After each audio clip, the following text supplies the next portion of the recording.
Hey guys, welcome back to Rewatch the Movie. I'm Mike, he's Jay. American Horror Story continues, we're recapping every goddamn episode all the way through October month, which October month, by the way, it's on like Donkey fucking Kong soon. If you guys are only here for the American Horror Story reviews, I feel inclined to let you know that we're doing all the Jasons, Freddys, and Michaels this October. Horror month is special here, and we're doing some great shit. So follow us here on Instagram at WeWatchedMovie, Twitter at WeWatchedMovie, Facebook WeWatchedMovie. It's pretty goddamn simple, Joe. And if you're lucky, I might even crack out the fucking old wedding photos from my ex-slut wife and show you a real horror story. That's some creepy pasta. Shivery down the fucking timbers.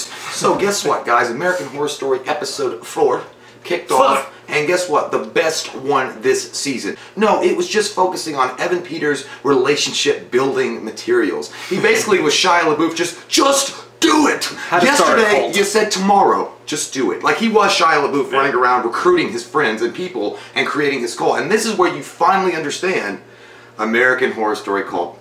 They've actually done it. Because this cult mentality is all about what Evan Peters is trying to bring to the game. And he gets the people that we saw in the earlier episodes, the gay guy, the reporter, even Sarah Paulson's wife, and weird chick from the Hot Topic store. He shows how he got them all together, and his fucking master manipulation is on fucking point. Jim Jones, pass the Kool-Aid, thank you, sir. I will not be drinking this Kool-Aid, but he is on point. And it's also a play on how the mob mentality, I think, that it captured of the election, like, you know, showcasing if I talk strong, or if I say a certain thing, or phrase certain things a certain way, I can get anybody to do what the fuck I want them to do. I mean, from my heart and from my hand, why don't people understand my intentions? Science. Weird science. So that was it.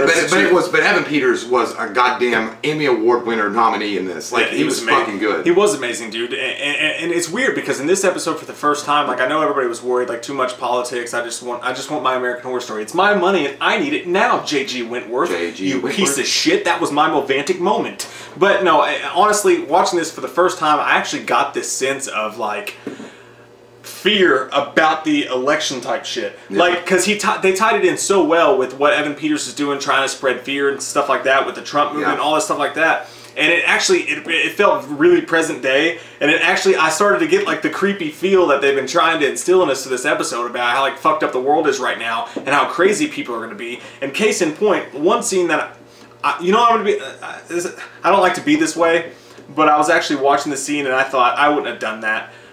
There's a scene, and I'm moving ahead here a little bit, but there's a scene where he recruits, and he secretes. I have lots of Tootsie Rolls in my basement. How many licks does it take? He recruits one of the main characters from last season, the reporter lady, into his club or whatever, and she was fucking awesome in this episode. She was badass. Her last name's Hope, which is weird, but I can't remember her first name. I'm sorry, guys. We're not very good with names. I'm great with faces, and I love you. I want you to come to my barbecue, but I'm not good with names. Full of the rage, Michael. Like the rage. Full of the fucking rage.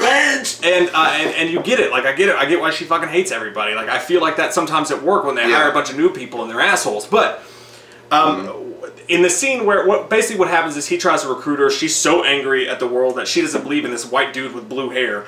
And who would? Yeah. But she like Newfound Glory, eh? She doesn't believe in him, so you get the one actual true like horror moment of the episode, and it's when the young reporter chick who's actually been in a bunch of these seasons before shows back up. She's a bitch. She's sucking Dermot Mulroney's dick on the side, Anchorman. Yeah. And basically what he does is to get her to believe him, he hires his clowns to show up. And while this chick is on air, the fucker the pussy thing's fucking funny as shit. But while she's on air, he has these clowns stab her to death. I'm going to say this, and I'm just going to be honest, I did not like that. Like, I would not have done that, because that's way too close to, like, real shit. Like, people are doing that. Like, not like super lately or anything, but basically you had a character here, and again, I hate to be this guy, but I gotta be honest. I hate when you're this guy all the time. I'm sorry, but I really wouldn't have gone that way.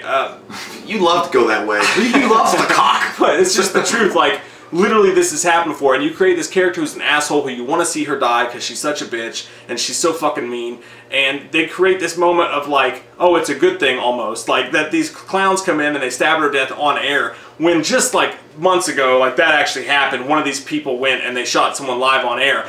I didn't like that, so I'll just say that, I'll get that out. But the good part about that was when they showed. I didn't know where you were going. When they showed her rage, how she went into the mental hospital and stuff like that, because she's doing her thing, and these people kept showing up and going, "Fuck her in the pussy." And I remember a few months ago, dude, when you and I discovered that movement, and we watched YouTube videos for like an hour just laughing at people doing that. Like, it was fucking hilarious. Yeah, I get it. I would have done it a different way because that's way too realistic for what's happening in the world with these crazy pieces of shit today. So that's my little thing. I'll let it go. Well, after that though, and then again, I don't know how much more to say about Evan Peters and how great that he was in this episode, because again, he's so captivating when he's on screen, and he really owns this character, and the way that he's able to manipulate each person's situation to get them to do exactly what he wants them to do and get ultimate power in the end, because that's what he's talking about. You know, take your cock out and get the revolution started. It's 1962. Hello, but he's not just doing it that. You want to get naked and start the revolution? Let's get naked.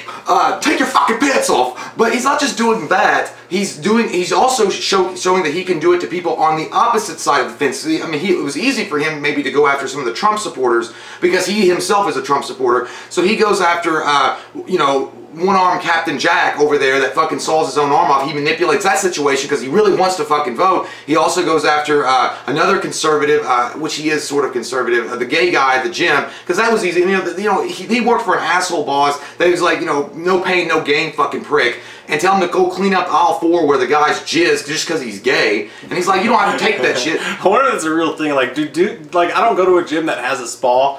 Like, my gym doesn't have a spa, but I've been in gyms with spas, and don't jerk off in them. I think that it's one thing. I think that they just got a good pump in, and they're probably looking at those flexing like, God damn it! I could see some dickheads doing that. Yeah, I just like. But to make the gay guy be the one to go and clean it up is really fun. I bet they want to go where not just the sauna though, but just where a mirror is so they can flex while they jerk. Yeah. They're like fucking American Psycho at this point. But yeah, it was not. I'm not saying it was easy for him to do it, but he did it. You know, those people were desperate. You know, the gay guy was desperate for fucking help. Yeah. And even his wife was. You know, they showed all that cool stuff, all these backstories of these characters. We got to see all that leading up to where we were in episode 3. We saw how their house was getting foreclosed on. Meadow was fucked up. She even told these 2 old bum dudes that she was gonna blow them and fuck them for their joint. I like that dude. Like, anybody in any scenario, like being that guy, probably would have taken her up on it. But I like that he was a good guy deep down, even though he looked like a piece of shit who listens to Prince while he does heroin. That's weird. Oddly specific, but yeah, even him was like, he was like, just take it. Yeah, I know. I think that they were thinking, it's like, this bitch got syphilis. But yeah, so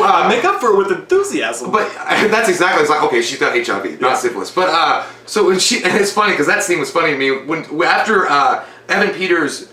I'll get back to my original point, but after Evan Peters befriends the gay guy, I'm sorry, I don't know his name. I really like that guy a lot. I think the actor is amazing. Fucking awesome. Yeah, but after he befriends him and he tells him that they got to get rid of the body now, and he's like, basically he's in a hotel room that they're staying at because their house is foreclosed on Meadow and this gay guy. Evan Peters is in there directing him how to fucking saw the head off. He's like, you're making this way harder. Like, I don't understand. Just saw it like this. Great fucking scene. And then the chick walks in, Meadow, and she's like, just when I thought my life couldn't get any more fucked up. And she's like, who's that? And the gay guy's like, my boss. As much as they made you hate her in the previous episodes, I actually liked her. I liked her a lot too. And anybody else would freak out and be like, "Oh my god, what's happening?" And she was just like, "Fuck." Yeah, but I liked that. That was cool. I don't know why I liked that scene. And then we also see, and again, I promise I'm going to get back to my original thing when I was talking about Evan Peters, and that is recruiting. There's so much of it. I'm just trying to cut into the steak little bits at a time. Sometimes it gets hard because you want to shovel that bitch in your mouth and choke to death on it, but not really because you've been there. I'm so much meat. But listen, no. So after, but you know, we also see not the origins, but the well, yeah, I guess the beginnings of the masks that they use, because he shows Meadow drawing them, and he's like, "We're gonna need them." You know, I'm going to take it. And you know, Meadow helped them create these masks that we see with these clowns and stuff. So what? But going back to my original point, and you know, showcasing that he can get these Trump-esque or conservative, I'm not going to say they were Trump supporters, they're not all Trump supporters, but these conservative people on his side. He also showed that Sarah Paulson's wife was just as susceptible to be got into his control and cult just as they were. I mean, it's not about politics at this time. He's just trying to gain power and using both sides fear-mongering policies against themselves and getting what he wants. And that's how you become a real American hero. G.I. Joe. and seriously, main props to you guys, because I didn't even pick up on the whole wife thing. I don't know if I wasn't paying attention or what, but a bunch of people in the comments like 2 episodes ago were like, the wife's in on it, the wife's in on it, the wife's in on it. Smart and people. I was like, we have smart subs. Heck! Smart subs. We did it. $5 subs aren't just a thing. They're in the comments. Smart people. Finger licking, finger licking, finger licking, finger licking, finger licking. Make them say, No. But yeah, so I mean, end of the day, this episode was entirely around showcasing Evan Peters' full-on badassery and how he's able to get what he needs to get and become like a Charles Manson-esque type character. I fucking loved this episode. I loved how they showed this, finally, this meat of what they were really going for at the beginning of Call. And yes, I understand that having an AHS, I'm having a hard time saying it 3 times. Say it 3 times fast. But having an American Horror Story without really a supernatural spin to it in some way is kind of odd and weird, but that's what American Horror Story is anyway. But having this as a main, like the plate of the goodness that you want to get to, it's not a bad idea, and I'm actually digging the fuck out of it. As long as we can keep this flavor going, as long as we can keep this nerve ending alive and keep following it exactly the way this good episode was, and not go back to the same Sarah Paulson bullshit, Carrie Well, as long as we can get away from that, then I think we're going to have an amazing season. I think you're right, too. In the first half of it, dude, what I love more than anything was all the Evan Peters and the workout trainer dude. Their scenes together were so well done, well written, slowly played out. You got to see how he got inside these people's minds, what he did, and when that dude kills the asshole guy, like that whole scene was just so fucking good, man. Like it was so well written. Did you feel like Emperor Palpatine when you were watching them when he was like, "Prince, like, do it, yes, do it, do it." Yes. And those, like I said, those are my 2 favorite characters from this season. Evan Peters and him, and that dude looks just, by the way, just like the fucking lead singer of Brand New. It's really fucking weird. Maybe it is the song. Oh my god, Jesse A new fucking thing has just occurred to us. Spine's jellyfish. But when he's talking, like all the stuff between them is amazing. I love when he goes in the back and he's jerking off at the shower, dude. It was such a weird scene. That was a weird. Because he looked at him and he was like, and he was like, I'll clean up myself. It's like, don't let me stop you. I don't know what the purpose was there. I guess just to show him. Well, he did say that one scene. I like pussy first and foremost. But he goes, if you wake up with an uncontrollable boner, I'll show you how much I love you. So I was like, I don't suck dick, but I'll suck your dick just to let you know. That's basically what it was. Yeah. So really weird and uncomfortable. I thought he might have just been like he was getting ready to do something with him, maybe to get. I thought he was. Yeah, but that never happened. And again, the thing about I suck your dick, man. If you join this cult, I suck your dick. What's your retirement plans like? I need the cult members. Can I join your super secret boy band? But I think that the cool thing about this episode is that, I mean, maybe earlier on in the previous episodes it had felt like that to some, but in this episode it really got away and didn't give a fuck about PC correctness, like or political correctness. It just didn't give a fuck. I mean, it could go incorrect. It could say things that you probably don't or shouldn't say, and it was playing on things that maybe some people don't want to talk about and see and do. But I think that was ballsy as fuck, and I think that's a cool thing, and I think more shows should be like that, at least in this episode, what they did, because they were just like, look, we're also showcasing how dumb people can fucking be, like, how over-the-top moronic. That's what it was, dude. When they had that guy chained up in the basement, and he goes downstairs, and he's like, you like America? You like pussy? And the guy's like, yeah! And like, it's just like, you don't even know that he's making fun of you. Even though he agrees with half of what you're saying, he's also making fun of you at the same time, and you're so stupid you don't even realize it. Just you're being manipulated. Yeah, they show, and like, I do think it's unrealistic that anybody would fucking cut their arm off to go vote, but they did play it out well, and it was great horror, you know? But I just thought he would have passed the fuck out, though, when he was cutting he had, that motherfucker deserved his sticker. I voted. But also, the thing, fuck, I hate that goddamn word more than anything else. When Hot Topics bitch was down there after they'd kidnapped a grocery store man and put him down in the basement to keep him from voting, because they knew how important that was to him. She was like, get woke. I'm like, motherfucker, don't you ever say that to me. Over that alone, just the way they said it, I would have ripped Hawk style out of that bitch. Sometimes I like the woke word. When people were talking, when Jim Carrey went nuts a couple weeks ago at that model ceremony, he's like, this is all pointless. You're all fine. He's like, they're like, Jim, you're here for modeling thing and our rich people thing, and he was like, I just wanted to find the most worthless, meaningless thing I could go to, and I'm here. And people were commenting like, Jim Carrey's so woke as fuck right now, like, and I like it when he uses that term. If you're using it as a funny word, but like this bitch was being serious, like, get woke. Then I saw Kyrie Irving on ESPN the other day talking to Stephen A. Smith. He was like, when you're as woke as I am, you just don't care what people think. And I was like, oh. You know what? I would almost, if somebody was insulting me and like, you know, just acting like that to me, there's something about me grammatically that it was like, get woke. It was like, awoke. You stupid cunt. It's awoke. Get awakened. Maybe if you're using it in a sentence, you illiterate fuck. How do you guys feel about the term get woke? We love your fucking faces. Was this the best episode of the season for you? Comment down below. Let us know. If you're new to the channel, click that subscribe button and get some goddamn wham. Join our fucking wham cult, bitch. Fucking woke. We love you. Fuck faces. And we'll show you that we love you. Because you know why? You're always going to stay woke. Hey, tell them if they need us to, we'll suck their dicks. Because if you need us to, Mike's going to suck your dick. Tell them if they need us to, you'll suck their dicks. I said it first. Yeah, you'll suck their dicks. No,